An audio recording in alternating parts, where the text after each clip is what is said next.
As you may know, George Washington was a president. As to whether he was a good one is the topic of this video.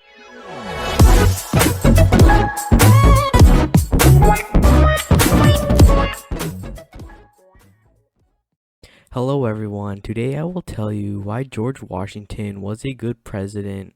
Number 1, he admitted he didn't know things. The presidents nowadays never admit that they're wrong.